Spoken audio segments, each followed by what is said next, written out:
रामू एक छोटे से गांव में रहने वाला एक गरीब किसान था।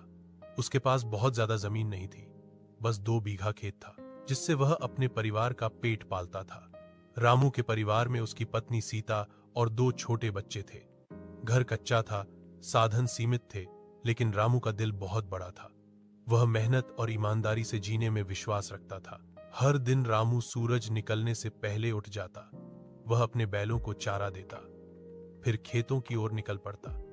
कभी तेज धूप, कभी बारिश, तो कभी ठंडी हवा। रामू हर हाल में खेत में काम करता।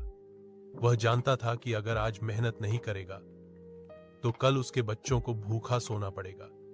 कई बार फसल अच्छी नहीं होती थी, कभी सूखा पड़ जाता तो कभी कीड़े फसल बर्बाद कर देते। फिर भी रामू हिम्मत नहीं हारता था। एक साल बहुत भयानक सूखा पड़ा।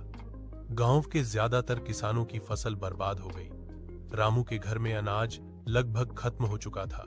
बच्चों के चेहरे पर भूख साफ दिखाई देती थी। सीता भी चिंतित रहती, लेकिन रामू को कभी शिकायत करते नहीं देखा।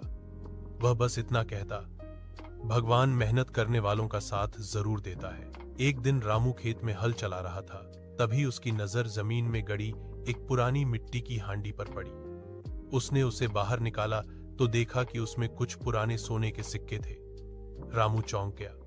वह समझ गया कि ये सिक्के किसी पुराने जमाने के होंगे। पल भर के लिए उसके मन में आया कि अगर वह इन्हें रख ले तो उसकी सारी परेशानियां खत्म हो सकती हैं। लेकिन रामू ईमानदार इंसान था। उसने सोचा, यह धन मेरा नहीं है। वह सिक्के लेकर सीधे गांव के मुखिया के पास गया और सारी बात बता दी। मुखिया रामू की ईमानदारी से बहुत प्रभावित हुआ। गांव के लोगों के सामने फैसला